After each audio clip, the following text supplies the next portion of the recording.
안녕하십니까. 오늘은 병오년은 왜 갑신일주인가에 대해서 이야기해본 시간 한번 가지고 있습니다. 그 갑목일간이 좋은 기운이 기다리고 있는 해는 맞습니다만, 특히 이제 갑신일주가 좀 긍정적인 영향을 받을 것으로 예상이 됩니다. 왜 그런지 구체적인 분석을 통해서 알아본 시간을 가지고 있습니다. 네, 병오년은 왜 갑신일주일까요? 일단은 이 세운에서 병화, 식신, 오화, 상관이 들어옵니다. 천간지지로 식상이 들어오는 해입니다. 그리고 갑신일주는 편관의 영향에 강하게 눌려있는 어떤 구조거든요. 일주 자체적으로. 그래서 이제 식상의 힘이 반드시 필요합니다. 그래서 이 관성을 적절히 좀 제압을 해주는 게 인생의 과제이고 그게 이제 관건이 될 수가 있어요. 보통 이제 이 갑신일주 같은 경우는 구조적으로 봤을 때 좀 식상이 적절히 배치가 된 그런 구조들이 잘 사는 경우가 많습니다. 거기 이제 재성까지 있으면 더 좋죠. 식재생간이 되니까 뭐 사업적인 측면에서 되게 유리한 고지를 좀 점령할 수가 있겠습니다. 꼭 재성이 없더라도 식상이 일단 들어오면은 긍정적인 어떤 부분들이 많이 기대가 됩니다. 그 병오년은 식상으로 편관신금을 나의 의지대로 원활히 활용할 수 있는 해가 될 것이다. 이 편관이 특히 많이 있는 분들 있죠. 막 서너 개씩 되는 분들은 식상이 들어와도 약간 그런 분들은 일단은 1차적으로 건강이 좀 우려가 됩니다. 근데 관성이 한두 개 정도 있는 사람들이 또 식상이 들어오는 경우에는 그 관성을 좀 제대로 활용할 수가 있어요. 그 어떤 식으로 좀 커리어적으로 이직을 할 수도 있고 승진을 할 수도 있고 사업 확장 그 영역을 조금 증대시키고 성장하는 그런 계기가 마련이 되는 해가 바로 병오년이 될 것 같습니다. 그래서 키워드로 봤을 때 승진, 이직, 사업 확장, 성장이라고 볼 수가 있어요. 지금 울산연도 성장을 하는 시기는 맞습니다. 그 성장을 이어나가서 그 얼만큼 확장시킬 것인가, 얼만큼 클 것인가, 이게 키워드가 되는 해가 바로 병오년이라고 볼 수가 있습니다. 개인 사주 구조마다 좀 차이가 날 수가 있겠죠. 그 아까도 말씀을 드렸지만 관성이 막 세네 개, 다섯 개씩 되는 분들은 식상이 들어와도 그래도 도움은 돼요. 도움은 되지만 이 식상 자체도 나의 힘을 빼는 기운이고 관성은 더 나의 힘을 보다 직접적으로 빼죠.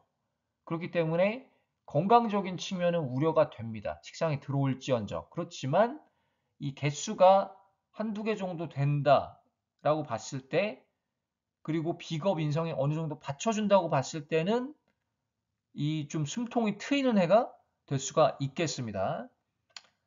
방금 말씀드린 거 관성에 눌려있는 구조인 경우 식상은 숨통이 트인다. 하지만 관이 너무 많으면 그 기능은 어때요? 좀 줄어들어요.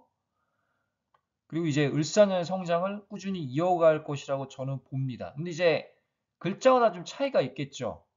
이 어떤 글자의 조합인가에 따라서 그 결과가 조금 상대적일 수는 있습니다만 이 단식적으로 봤을 때는 그 좋은 기운이 기다리고 있는 그런 해라고 볼 수가 있습니다. 그러면 다음 슬라이드에서는 이제 좀 병오년의 괜찮은 구조에 대해서 이야기를 한번 해보겠습니다. 병오년 유리한 구조를 한번 가져와 봤습니다. 왜 이 구조가 병오년에 유독 유리할지 여러분들도 좀 분석을 해보시기를 바라겠습니다. 일단은 갑신, 을미, 계유로 된 구조입니다. 원국에 식상이 없어요. 이런 경우는 대운이 식상으로 흘러주면 되게 발복을 받습니다. 운기가 좀 상승을 하는 경향이 있습니다. 또 식상이 반드시 필요한 사주이고요. 화기운이. 그 구조적으로 봤을 때 여기 인성이 있죠? 정인이 있고 정인 자리도 좋고요. 그리고 또 비겁의 힘도 적절히 있고 관성이 있고 여기 정제가 있습니다. 뭐 구조적으로 뭐 나쁘다라고 보이진 않지만 조금 이 식상이 없기 때문에 내가 남 좋은 일을 하고 좀 성과가 없을 수도 있고 때로는 그 열심히 살긴 하는데 내가 그 운에 따라서 그리고 어떤 일을 하냐에 따라서 그 결과가 조금 상대적일 수가 있는 그런 어떤 구조라고 볼 수가 있습니다. 이런 구조라면은 사실 사업을 하는 거는 추천하지는 않아요.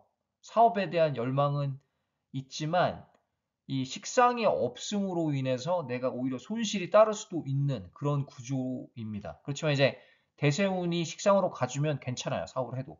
그래서 운에 따라서, 운의 흐름에 따라서 그 조절을 할 필요가 있는 겁니다. 식상이 반드시 필요한 구조로 병훈현은 식체생간으로 커리어적으로 승부를 좀 볼 수가 있을 것, 뭐 승진을 하실 것 같고요. 이직을 할 것 같고 좀 더 큰 데로 사업을 하시는 분들은 좀 성장하고 발전하고 그 좀 영역을 확대시키는 그런 한 해가 될 수가 있습니다. 운이라는 게 그거 맞아? 이렇게 비아냥거릴 수도 있거든요. 내가 특히 좀 운이 나쁠 때, 좀 우울할 때 이런 생각이 많이 들어요. 근데 살고 보면 이거대로 살고 있습니다. 되게 웃겨요. 저도 한번 그 예전에 언급을 드린 적이 있는데 5년, 10년 이렇게 무시하고 산 적이 있어요, 한번. 근데 그 시절조차도 사주를 나중에 보잖아요? 그거대로 살고 있는 거예요. 큰 그림은. 물론 이제 작은 부분은 내가 고칠 수 있는 게 있죠. 수정할 수 있는 부분이 있지만 큰 그림은 내가 못 고치는 것 같아요. 그래서 이런 사주는 이 사업에 대한 열망 그리고 마인드 세트는 좋지만 이 식상이 들어오는 때 발복을 하게 되는 운기를 가지고 태어났습니다. 그래서 병오년에 좀 많이 운기가 상승할 것이고 돈도 벌고 또 나의 입지가 조금 확고해지는 그런 시기가 될 것으로 보입니다. 사주 상담은요. 그 카카오톡 라이프 이즈 사주로 좀 부탁을 드리고요. 사주 상담은 명리학적인 부분을 주로 하는데 사실 좀 영적인 느낌, 그 촉이 좀 적절히 분배가 돼가지고 상담이 진행이 됩니다. 그래서 좀 다른 분이랑 상담하는 거랑 조금 차이가 날 수도 있고 또 저의 방식대로 상담을 하기 때문에 또 그런 어떤 방식에 따라서 좀 상대적일 수는 있을 것 같아요. 그래서 이제 사주가 좀 필요하신 분들, 상담이 필요하신 분들은 카톡 라이프 이즈 사주로 부탁을 드리겠습니다. 오늘 여기까지 하고요. 다음에 또 다른 주제로 찾아뵙겠습니다. 감사합니다.